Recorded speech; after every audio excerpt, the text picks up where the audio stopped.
सह्याद्रीच्या डोंगरांमध्ये वसलेले, धुक्यांची चादर पांघरलेले आणि निसर्गाच्या अप्रतिम सौंदर्याने नटलेले एक स्वर्गीय ठिकाण म्हणजे माथेरान.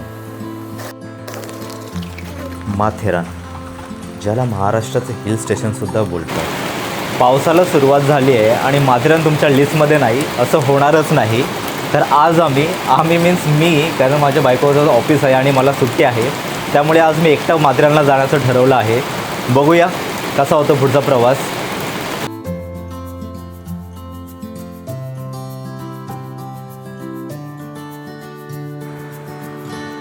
सकाळी 10 वाजता आम्ही डोंबिवलीतून माथेरानला जायला निघालो.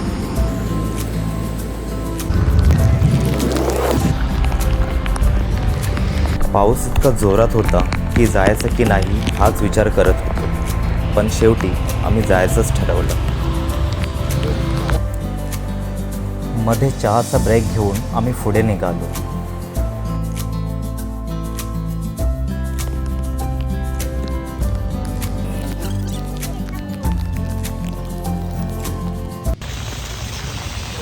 तर मित्रांनो, फायनली आम्ही माथेरानच्या गेटपाशी पोचलेलो आहोत. म्हणजे इथून माथेरानचा घाट चालू होतो आणि आम्ही घाटच्या पायथ्याशी आहोत. बघू शकता पाऊस पण खूप होता. आम्हाला डाऊट होता आम्ही इथपर्यंत येऊ की नाही, पण फायनली आम्ही आलेलो आहोत इथपर्यंत. बस, आणि मेन म्हणजे पाऊस खूप आहे तर आम्हाला वॉटरफॉल पण बघायला मिळतील. हा आमच्या पाठीमागे गेट आहे आणि माझ्यासोबत माझी छोटी बहीण आलेली आहे, जिचं नाव आहे पायल. हाय कर.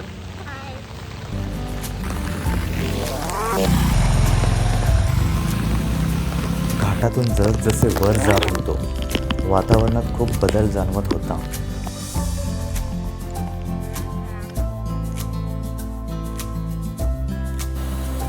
डोंगरावरून पडणारे पांढरेशुभ्र धबधबे लांबून पाहिल्यास जणू काही दूधच वाटत होते.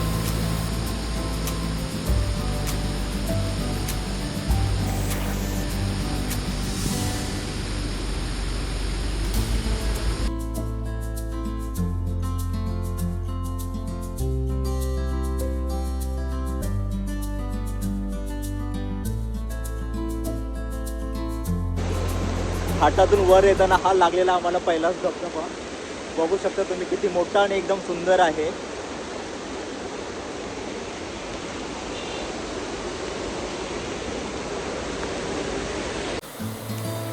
माथेरान हे आशियातील एकमेव वाहनमुक्त हिल स्टेशन आहे. त्यामुळे आम्ही गाडी तिथेच पार्क केली आणि तिकीट काढून आतमध्ये गेलो.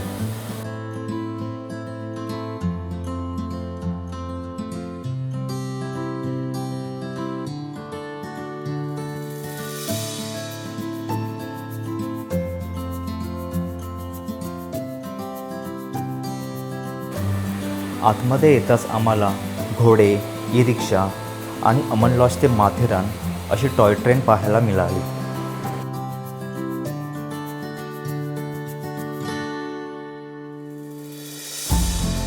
माथेरानचं सर्वात मोठे वैशिष्ट्य म्हणजे हे आशियातील एकमेव वाहनमुक्त हिल स्टेशन आहे. येथे मुख्य भागात कोणतेही पेट्रोल किंवा डिझेलवर चालणारी वाहने दिसत नाहीत. त्यामुळे इथल्या प्रत्येक रस्त्यांवर शांतता, स्वच्छ हवा आणि निसर्गाचा खरा अनुभव घेता येतो.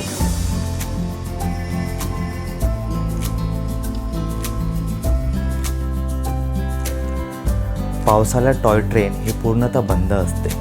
फक्त अमन लॉज ते माथेरान एका स्टेशनापुरती ही टॉय ट्रेन चालवली जाते.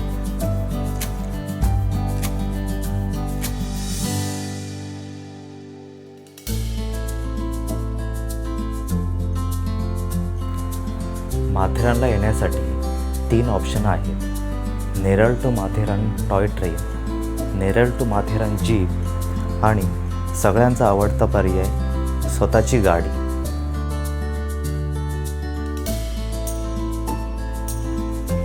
वीकेंड असल्यामुळे गर्दी प्रचंड प्रमाणात झाली होती. टॉय ट्रेनची फ्रिक्वेन्सी कमी असल्यामुळे बरीच लोक चालत जात होती. त्यामुळे आम्ही सुद्धा चालत जायचे ठरवले.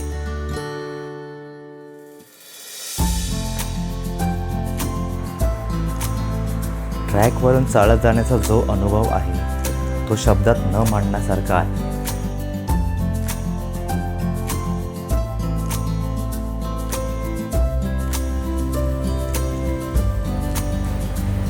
ट्रॅकवरून चालत जात असताना समोर येणारी माथेरानची राणी म्हणजेच टॉय ट्रेन पाहून मन तृप्त झाले.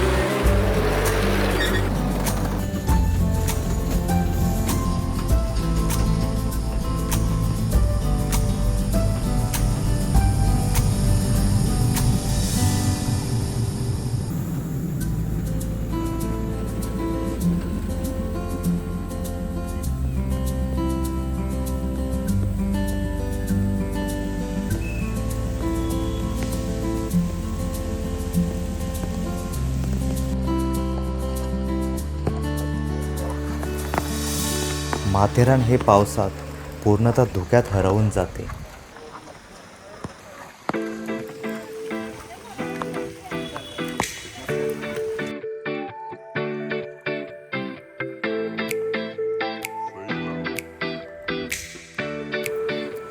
धुक्यात हरवलेले माथेरान पाहून तुम्हाला मुन्नार आणि दार्जिलिंगची आठवण आल्याशिवाय राहणार नाही.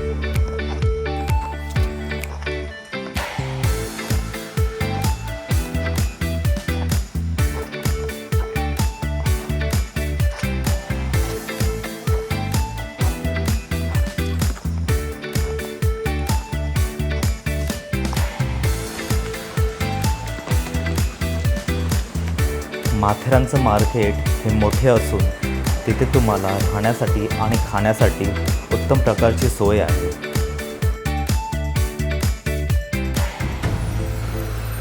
तुमच्या बजेटनुसार येथे तुम्ही हॉटेल बुक करू शकता आणि खाऊही शकता.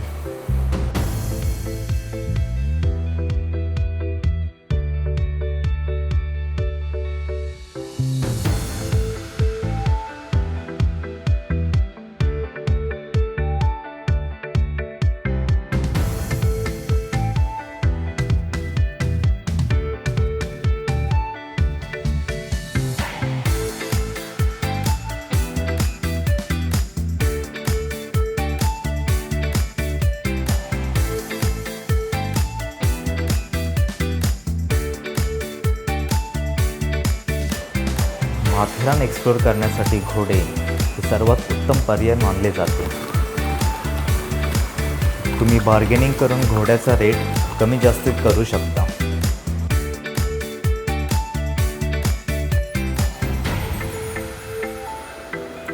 माथेरानची ऐतिहासिक टॉय ट्रेन, शार्लोक लेक, इको पॉईंट, लुईसा पॉईंट आणि पॅनोरमा पॉईंट यांसारखी अनेक आकर्षण या ठिकाणाला आणखी खास बनवतात.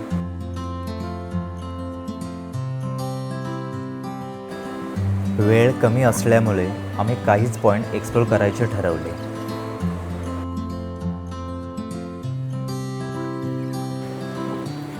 इथले लाल मातीचे रस्ते, दाट जंगले, उंच कडे आणि ढगांनी वेढलेले डोंगर हे प्रत्येक पर्यटकाला मंत्रमुग्ध करत होते.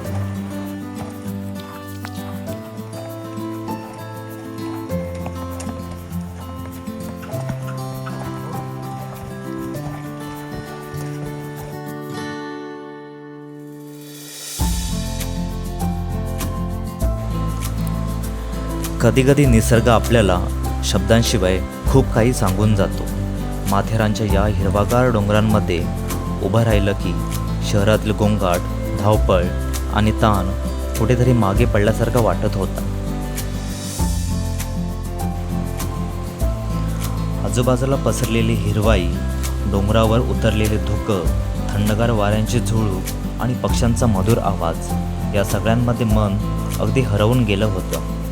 प्रत्येक वळणावर एक नवीन दृश्य, प्रत्येक क्षणी एक नवीन अनुभव आणि प्रत्येक श्वासात निसर्गाचा एक वेगळाच सुगंध अनुभवायला मिळत होता.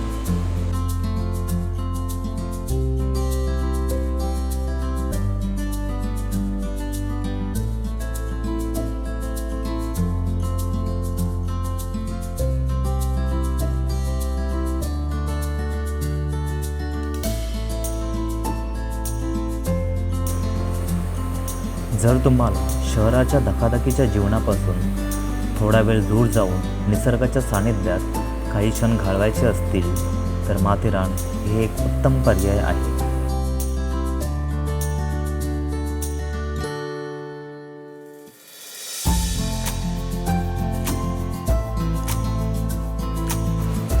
परतीच्या प्रवासाला बरेच लोक ट्रेनची वाट पाहत उभे होते. पण आम्ही ह्यावेळी सुद्धा पायी जायचे ठरवले.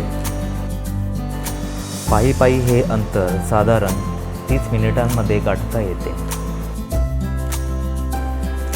माथ्यावरील रान या शब्दापासून माथेरान हे नाव पडल्याचे सांगितले जातं. समुद्रसपाटीपासून सुमारे 800 मीटर उंचीवर वसलेले हे ठिकाण निसर्गप्रेमीसाठी एक स्वर्गच मानले जाते.